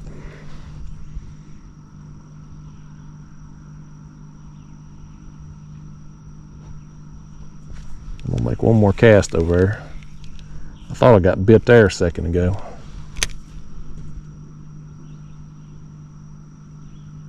Sometimes them smallmouth be schooled up too. You'll catch a few of them off a tree or an object.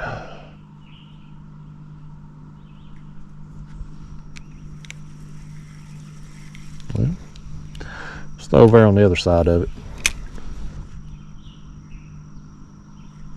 Something hit it right away. Bluegill. Oh, bluegill got him a Gulp minnow. Tell these people what you thought of that Gulp minnow. You thought it was a real thing? It's too good for him to resist. He was ready to get on up out of here, wasn't he? He wasn't sticking around. He heard I've been keeping some. He thought he might be catfish bait too, but I'm done keeping them. Unless we get a yellow bass or a crappie. I ain't keeping no one bluegill. I get home today, I'm gonna put some, I got some frozen water bottles I'm gonna put in that bait bucket, try to cool that water down. Here's another fish.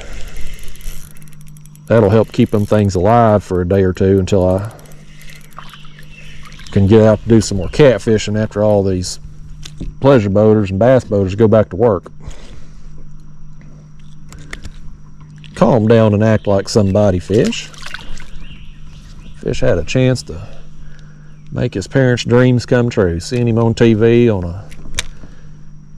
a show not called Cops would have made him proud, but he's ready to get out of here, just too embarrassed. Some people's like that. Their shyness gets the best of them. We got another one right here. Oh, I botched it. Pulled it out of his mouth. Check my gulp there. I think I may have. Yeah, we'll get another fish on it. There's 2 fish caught and 3 bites in a row. If I could have landed that fish, we'd have had the S word going again.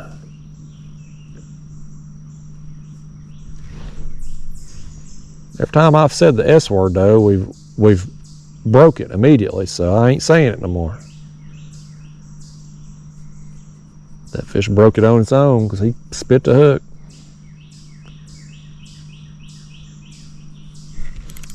Oh, I let it get too far down in that mess. Dadgummit. Let's see if we can get this one out.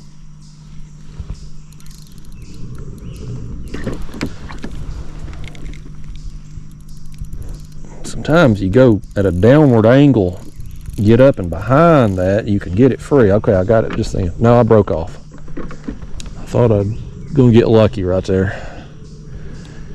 Man, oh man, we've got to retie again, y'all. Is any of you left out there still watching? It's gonna watch me retie. God help you if you are. Are we at a point? Where are we at on time? Could just go ahead and wrap this up before I retie. I kind of want to fish a little while longer though, so I'm gonna just go ahead and we'll just roll with it. If anybody's still left watching at this point in the video, thanks. I can't see that. That's delaying our time right there, is getting that dang. There we go. I've been talking about it for years. I'm gonna have to eventually break down and get me some glasses. Getting to that age, y'all, I can't hardly see to thread this 2-pound line through a small jig head. I can't hardly see to do it.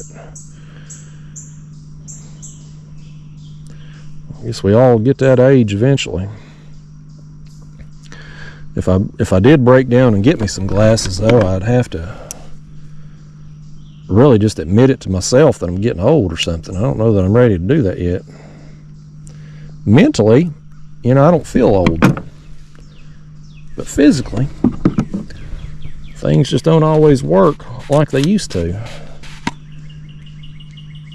I don't have the energy that I used to. I don't have the ability to sleep all the way through the night. I don't remember the last time. Used to, you know, teenager. Hell, I could sleep for 10 hours straight. I can't remember the last time I'd done that. Snap, crackle, and pop all the time. Can't see to thread line through a jig head. But mentally, I still feel as young as ever. I guess that's a good thing. Let's get over here. We went backwards. Let's get over here on the other side of that tree. I probably done spooked all them where I got snagged at, but get over on the other side of it, see what we can catch.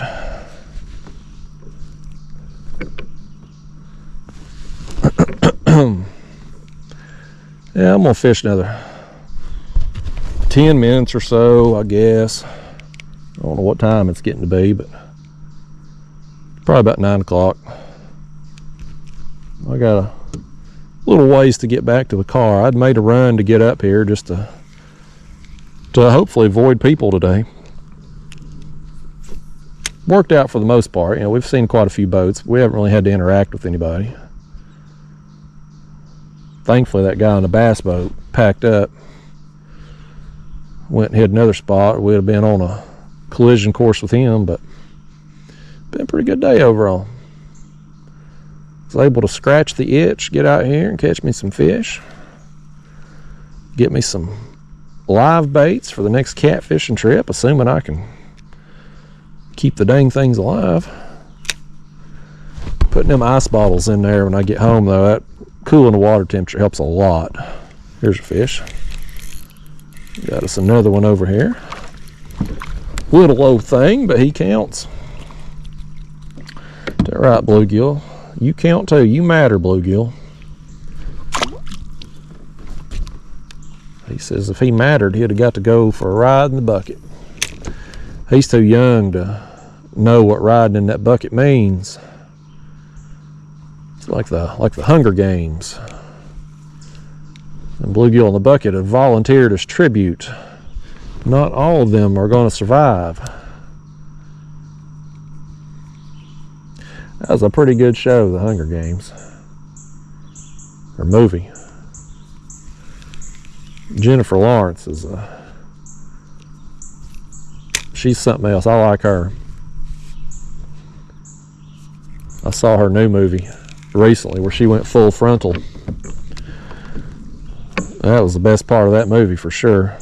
I thought it was probably like a body double, but I looked it up afterwards and oh, sure as the world, it was her. She went full frontal nudity. That was worth the ticket price alone. I heard too, I don't know if it was true or not, but I heard they was making another Hunger Games. I think it was going to be like a prequel or something. Like before the Hunger Games, you know, like going back in time, that type of movie. I'd probably go see it if they did make it, but it wouldn't be the same without old Jennifer Lawrence in it.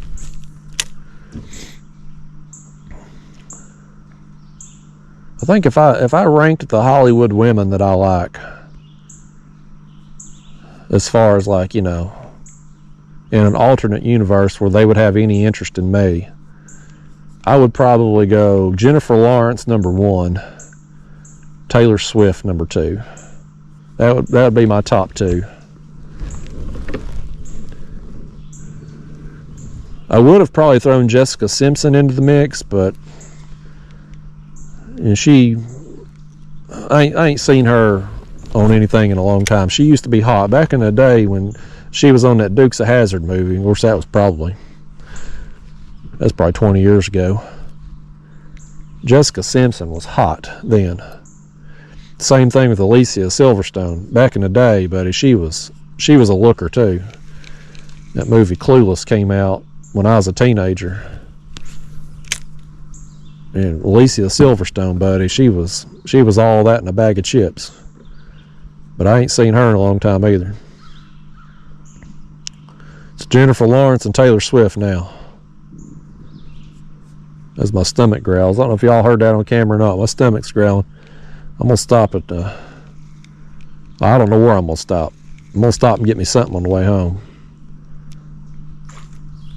Yeah, I used to go to Hardee's and get their big breakfast platter, but they've had so many staffing issues, they ain't even open half the time.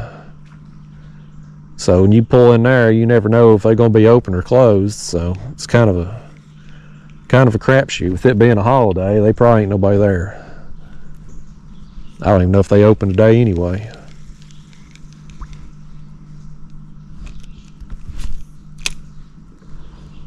I gotta get me something though on the way home. I need to go to the grocery store.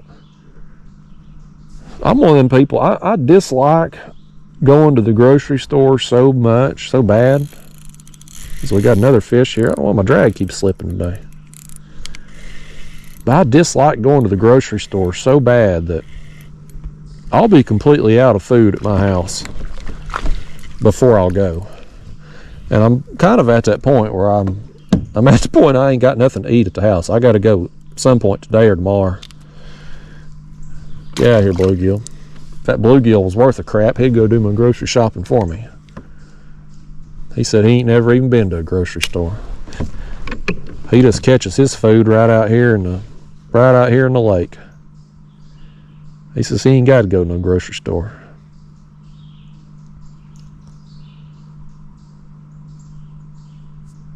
I'm gonna have to break down and go at some point here, next day or two.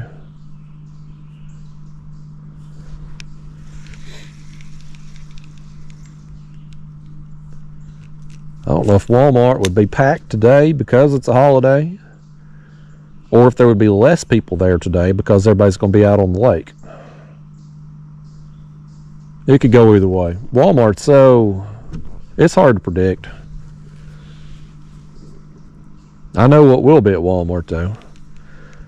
There's some things that's always certain when you go to Walmart. One, they're going to be out of something you need. I could go to Walmart for 3 things and they're going to be out of at least one of them, guaranteed. That's a given. There's also going to be a bunch of stuff in your way. For some reason, my Walmart, they used to stock at night. Now they stock in the middle of the day, so there's pallets everywhere. People stocking shelves and stuff. You can't hardly shop because there's so many stalker people putting stuff up.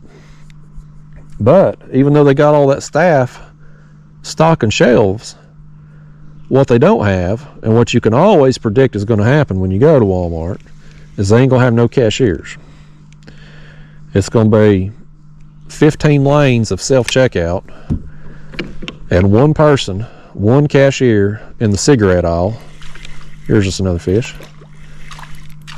She's going to be at the cigarette aisle. She's going to be 75 years old, and she's going to have a line backed up all the way through the jewelry department, people waiting to check out. And I prefer, maybe it's just I'm too old, I don't know, but I prefer going to a cashier, not to self-checkout. Get out of here, fish. When I get my groceries, you know, if I'm just going in there for one item, sure, I'll go to the self-checkout.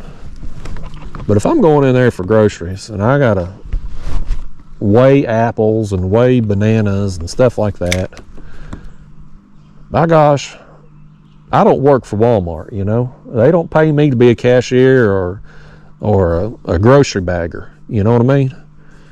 So I want to go through a checkout line and have somebody ring all that up, weigh my produce, and bag that crap up for me. So I think if you go through the self-checkout and do your groceries, I think Walmart will either cut you a check or give you a discount on your ticket item or your order. That's how it ought to be. That's just my thoughts. That'll never happen. Just like the internet won't ever give us a little alert box when we're about to make a post that's going to offend 6% of the population and we're going to get roasted for it. They won't let us know we're about to step in it. Just won't happen.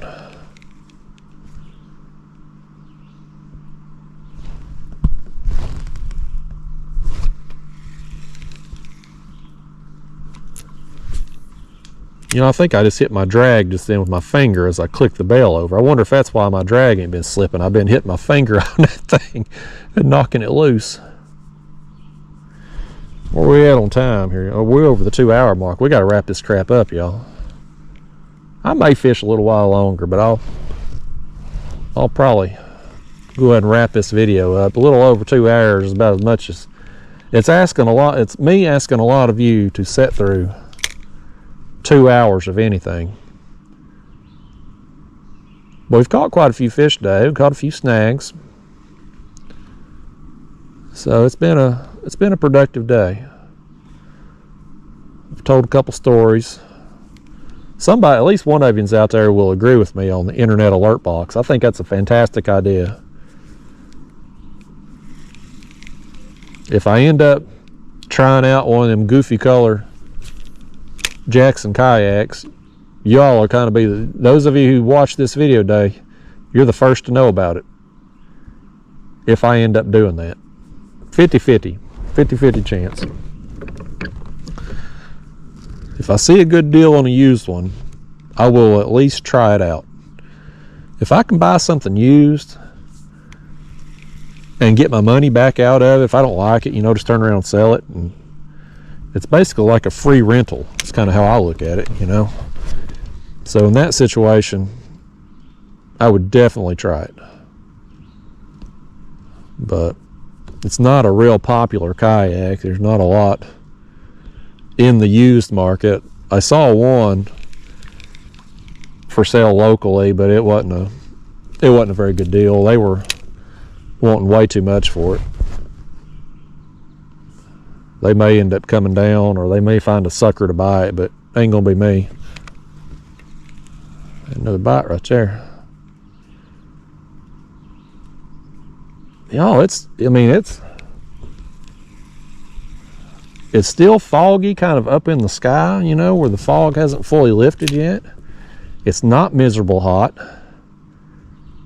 I ain't seen a boat go by in a while. I may fish a little while longer here. I'm gonna see if I can find us one more fish here for video purposes, but I'll probably keep going here until it either starts to get hot or I get annoyed with a wakeboarder going by. But so far we've been fortunate. Sometimes you get lucky in life, folks. Today's one of them days. We've been pretty lucky out here. Let me just sneak up in here and make a cast. Let's see what's going on back up in there. When I troll my way back to the car, though, you can bet I'm going to have my jigs out behind me I may throw this gulp off behind me too and try to catch whatever's been splashing around us, either them small bass or could be skipjack too, you know, who knows. I got that one white bass on the way up through here this morning, so I may get something else. Normally that topwater bite would be done by now, but with it being kind of foggy and, you know, hazy whatever out here this morning, I think it's kept that topwater bite going a little bit. Well, I got bit 3 times right there. He's about ripped the gulp off.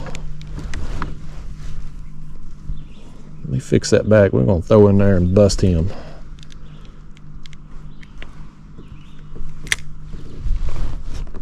See if he'll hit that thing again. He did. Oh, and he spit it too. I knew he was over. He wanted it bad. He hit it 3 times. Oh no, I threw it in the tree. Lousy cast. Let's see if we can get one of his friends to eat. Wonder if it was that same fish or he had some friends.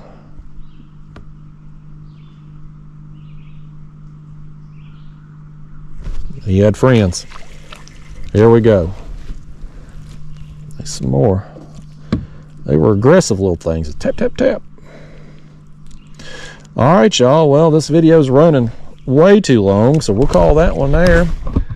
The last one, we're over 2 hours now, so I got to wrap this crap up. Most of you done clicked off, but if you've watched all the way to the end, thanks again. I appreciate you. Really makes me happy that there's so many of you out there that like these style of videos, and so it means there's so many of you out there that are like me, that kind of go against the grain, don't follow all these trends that get shoved down our throats on the internet. We kind of walk our own path. I appreciate you. So anyway, y'all, I'm probably going to fish, I don't know, 30 minutes, hour, maybe longer, until I get annoyed with the boaters. That's what I'm going to quit, but I'm going to put the camera up. I'll see you next time. Thanks for watching.